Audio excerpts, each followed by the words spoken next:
From question marks about fighter pay to putting the worst things about these companies right at the forefront, the UFC and WWE merger does not seem like a good idea, and here's why. After all, this could turn into something very messy and confusing. I mean, sure, the WWE and the UFC do share some DNA in terms of the drama they produce or the storylines they've got, but at their core, they're vastly different products. There's nothing fake about the UFC, and it's all about the fighters who can outdo their opponents in the octagon. The WWE, on the other hand, leans heavily on the entertainment side of things, creating kayfabe storylines and predetermining the outcomes. Of course, I'm not saying that's a bad thing or anything. In fact, there's something truly magical about the way wrestlers still put their bodies on the line and can execute their spots so effortlessly. Still, that doesn't negate the fact that these two are inherently different things, which means trying to merge them together will only result in chaos. Besides, the fact that this happened literally a day after WrestleMania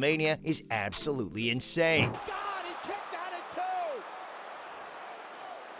Elena drawing Rhea. Tag made by Priest. Priest is now legal.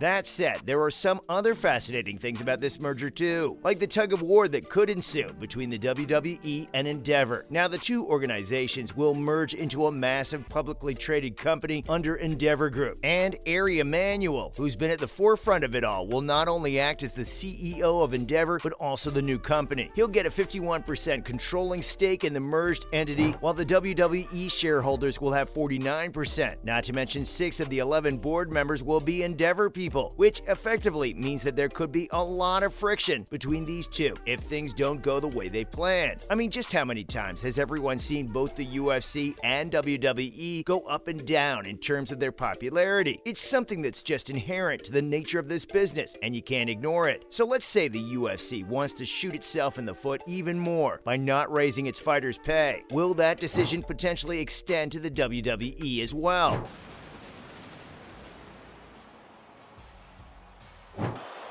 Saving her boyfriend Dom from Ray. And now Zelina waving a kick.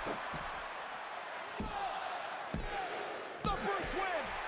Probably. On top of that, when the UFC was taken over all those years ago, they made a lot of cuts to keep things efficient, and I can already see a reality where they do the same to the WWE, which is not something it needs right now. With that said, there's another issue that could resurface due to this merger, and that's the competition. Don't get me wrong, I don't think there's any way the WWE could ever lose money in its current state. The media deals it's got are just way too massive for that to happen. Not to mention, the company prioritizes its ad placements over the actual spectacle of wrestling, much like the UFC. Plus, there are products splattered all over the place during pay-per-view events. It's a sad strategy for the fans, but financially it works. Though over the past few years, fans have started to see a slight shift in the wrestling hierarchy. Gone are the days when people could bear to watch these obnoxious advertisements and subpar storylines that materialized into nothing. And now a new competitor has entered the arena, All Elite Wrestling, which is already gaining so much popularity and has become a viable competitor to the WWE. So with this, they're probably rubbing their hands, thinking this is their time to go into full offense mode. I mean, just think about it. A lot of wrestling fans already think that AEW's got a much better product. At WrestleMania,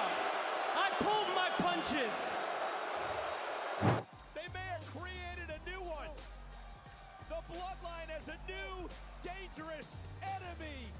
And the only thing they're lacking is the sheer scale and spectacle of the WWE. If they manage to grow to a certain size, though, I'm sure that won't be a problem anymore. Oh, and that's not even the tip of the iceberg, because there's a much more sinister angle to this whole thing as well. I mean, there's no shortage of problematic people at the top for both of these companies. Vince McMahon, for instance, will be the executive chairman, while Dana White will remain as president of the UFC. What we're really excited to see in the first round of the fights was the rematch. Now, of course, both of these guys are hugely popular, and no one expected them to step away after this merger, but it just exposes this massive flaw in both these corporations, that if you're powerful, you can get away with a lot of stuff. Let's talk about Vince first. He's always been this super controversial figure, and to be fair to the guy, he's utilized that to build his wrestling empire. If you remember last year, though, he had to retire and go on a 6-month hiatus after several women accused him of misconduct. Likewise, Dana was also recently seen hitting his wife on New Year's Eve. But again, neither of these guys faced any repercussions. Obtained and published by TMZ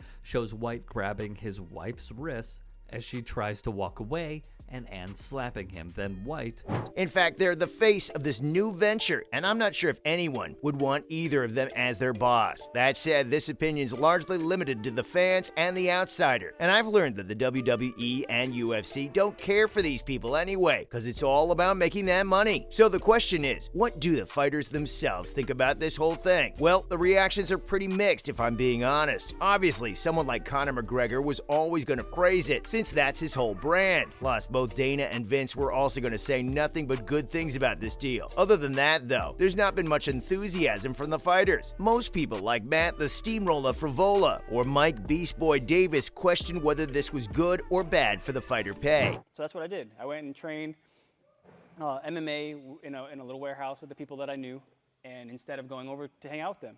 While I was there, I got a bunch of videos and pictures of them. After all, that's been the hot topic for these companies' employees for a while now. With a valuation of $21 billion, though, you'd think fighters would get some increased compensation. I mean, hey, Jake Paul thinks it would, saying that this is a great path to increasing fighter pay. That said, others question if this was legitimately going to affect the entertainment side of things too. Like the official statement says, the WWE and UFC are going to continue running as separate entities. So what's the point of the deal if they aren't going to change anything? In fact, John Kavanagh also echoed similar sentiments, theorizing what could possibly come out of this deal. And he concluded that maybe fans will see some MMA fighters who are at the end of their career try their hand at wrestling. Oh, and when someone asked Roman Reigns about it, he said, "So you just wasted your question," and walked off. But Chael Sonnen arguably had the best reaction of the bunch, where he quote tweeted Ariel Helwani and wrote, "You said deal twice." What about the fans though? At the end of the day, their opinions have to matter as well, right? And well, they're not too sure about it either. Now, that doesn't mean the action's going to get bad or anything. In fact, many fans were genuinely excited about the prospect of seeing someone like McGregor in the WWE, or even Brock Lesnar returning to the octagon. But people just couldn't get over just how much money people like Vince and Dana would be making out of this. Oh, and of course, there were a billion memes about Vince's new mustache as well. On a more serious note, though, one fan pointed out how this would probably result in a lot of office staff losing their jobs, which is a bummer. Besides, even though Vince has denied it, many people still think he agreed to the merger due to his